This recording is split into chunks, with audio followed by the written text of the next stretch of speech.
왼쪽에서 양배추 뺨에 레몬코를 가진 사람이 걸어왔습니다. 그는 대파로 만들어진 두 눈을 부릅뜨고 있었는데요.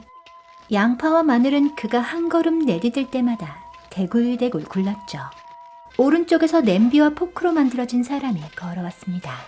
국자로 만들어진 코가 제법 컸는데요.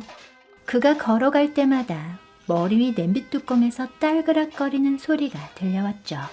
두 사람이 만나자 접시와 가위가 사과와 닭고기를 집어삼켰습니다. 오이는 껍질이 벗겨지고 가위와 포크는 사과를 난도질했는데요. 애써 네모나진 각설탕은 다시 가루가 됐죠. 찜기는 빵을 으스러뜨렸습니다. 레디시는 주걱에 으깨지고 닭고기는 포크와 가위로 인해 살이 완전히 분해됐는데요. 냄비 뚜껑이 레몬을 찌부러뜨리는 건 일도 아니었죠. 양배추는 속이 아프도록 파여버렸습니다. 그렇게 주방기구와 한데 얽힌 식재료들은 난도질 당했는데요. 주방기구에게 삼켜진 식재료들이 다시 뱉어져 나왔을 땐 원형을 잃고 잘게 부서진 모습이었죠. 이번엔 냄비와 포크로 만들어진 사람과 책과 잉크로 만들어진 사람이 만났습니다. 책과 잉크로 만들어진 사람은 한 입에 덥석 냄비와 포크로 만들어진 사람을 먹어버렸는데요. 그리곤 책이 냄비 뚜껑을 납작하게 만들고 모는 종이는 소를 감싸더니 나무와 털로 분해하는가 하면 편지봉투는 모든 걸 찌그러뜨려 뱉어냈죠. 아무런 자비도 없이 모든 주방기구는 해체되고 부서지고 망가졌는데요. 책과 잉크로 만든 사람에게 먹힌 주방기구들은 그렇게 재편집돼 도로 튀어나왔습니다. 다시 책과 잉크로 만들어진 사람이 다져진 양파와 갈라진 빵으로 만들어진 사람과 만났는데요. 그러자 갈라진 빵으로 만들어진 사람이 책으로 만들어진 사람을 꿀꺽 삼켰죠. 닭고기가 책에게 덤벼들어 책장을 모조리 찢어 놓았습니다. 오이는 모는 종이를 찌글찌글하게 만들어버렸는데요. 사과는 편지봉투를 갈갈이 찢어버렸죠. 그야말로 난장판이 따로 없었습니다. 양배추와 사과로 만들어진 사람이 책을 뱉어내자 찢어지고 갈라져 새로운 형태를 갖게 됐죠. 갈라진 빵으로 만들어진 사람과 찌그러진 냄비 뚜껑으로 만들어진 사람이 만났습니다. 냄비와 포크가 다시 양배추와 사과를 함냐함냐 먹어버렸는데요. 닭고기와 사과와 양배추와 빵은 더 잘게 분해다다 못해 아예 다져지는 형국이었죠. 이제 모든 재료들은 본래의 형태를 알아볼 수도 없었습니다. 철로 만들어진 사람과 종이로 만들어진 사람이 다시 만났는데요. 종이로 만들어진 사람이 철로 만들어진 사람을 거의 가루를 내다시피 했죠. 본래 냄비이자 접시이자 가위였던 사람은 이제 더 이상 그를 구성하는 물질들의 형체를 알아볼 수 없게 됐습니다. 다시 책으로 만들어진 사람과 양배추로 만들어진 사람이 만났는데요. 양배추로 만들어진 사람이 책으로 만들어진 사람을 씹고 뜯고 맛보고 즐기다 뱉어냈죠. 책으로 만들어진 사람도 이제 더 이상은 재구실을 못할 성 싶었습니다. 그들이 서로 만남을 계속할수록 먹고 뱉기를 반복하면서 점점 더 잘게 부서지고 망가져 갔는데요. 그러다가 최초의 자신을 완전히 잃어버리고 점토가 됐죠. 모든 사람들은 전부 점토인간이 되어갔습니다.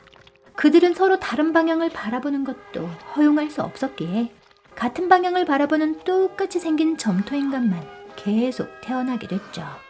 오늘 소개해드린 영화는 1982년도의 체코 애니메이션 영화로 체코 애니메이션 중 가장 큰 명성과 성공을 거둔 작품 중 하나이자 세계 애니메이션사의 걸작으로 불리고 있는 대화의 가능성 일부 영원의 대화를 소개해드렸습니다.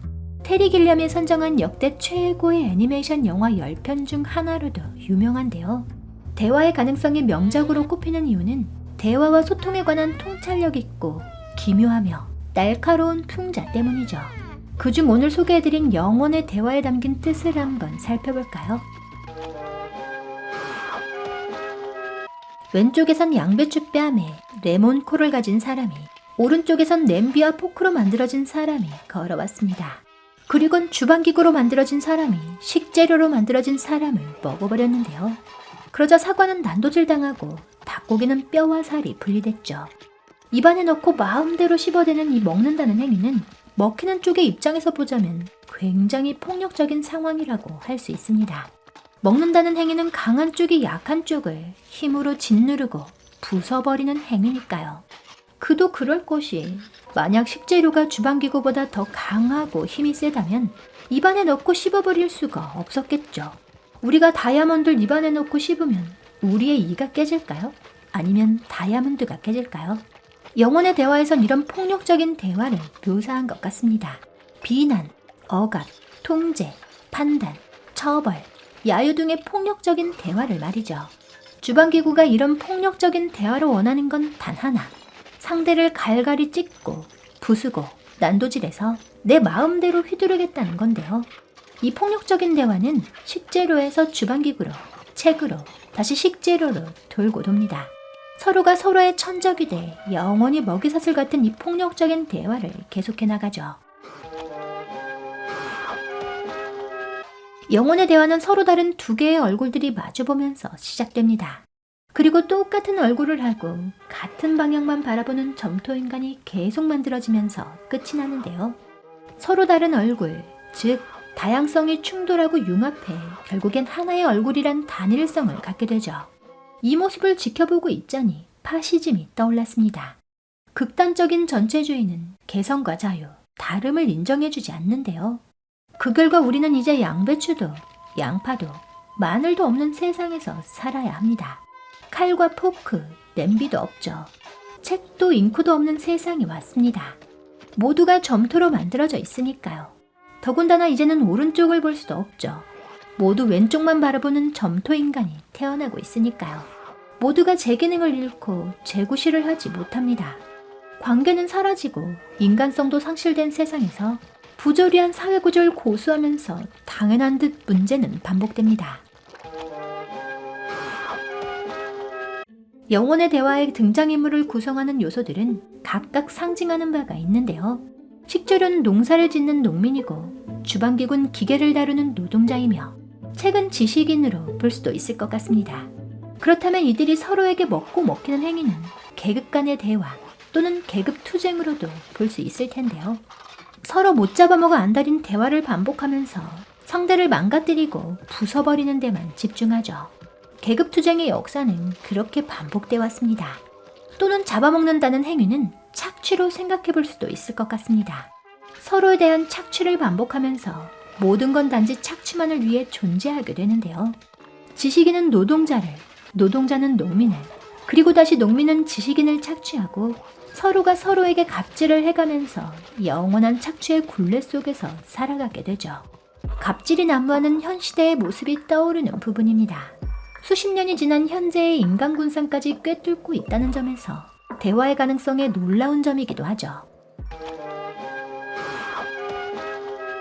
얀 슈방크 마이에르 감독님의 그림이나 조각, 애니메이션들은 16세기 이탈리아 화가 아르친 볼도님에게 많은 영향을 받았는데요. 물론 얀 슈방크 마이에르 감독님을 통해 한층 더 그로테스크하고 섬뜩하게 재해석됐죠. 식물이나 물고기, 책 등을 다양한 오브제를 조합하고 배열해 콜라주로 그린 아르친 볼도님의 그림들은 해학과 풍자가 가득한 정물화이면서 동시에 초상화라고 할 수 있습니다. 1563년 처음 선보인 사계절은 아르친 볼도님이 궁정화가로 임명된 뒤 그린 작품인데요. 황제의 얼굴을 채소나 식물로 표현해 기괴하고 우스꽝스럽기까지 하죠. 그전까진 멋지게만 그려졌던 왕실 초상화를 획기적인 상상력을 통해 다르게 그렸던 겁니다. 이를 본 신하들은 불경한 그림이라며 분노했는데요. 그러나 막시밀리안 2세님은 이 그림이 자신을 신격화한 그림이라는 걸 알아차렸기에 무척 마음에 들어했죠. 사계절 중 꽃으로 그려진 봄은 어린 소년을 상징하고 밀이삭으로 그려진 여름은 청년을 상징하며 포도로 그려진 가을은 장년을 상징하고 마른 나뭇가지로 그려진 겨울은 노인을 의미하는데요. 사계절의 순환을 통해 인생의 흐름을 비유한 획기적인 작품으로 후대에까지 많은 영향을 끼치고 있습니다. 지금 보신 영상이 재미있으셨다면 시네몽땅 채널 구독하기, 알람 설정에서 전체를 눌러주세요. 여러분의 구독과 좋아요가 시네몽땅의 영상을 계속 만들어갈 수 있는 힘이 됩니다.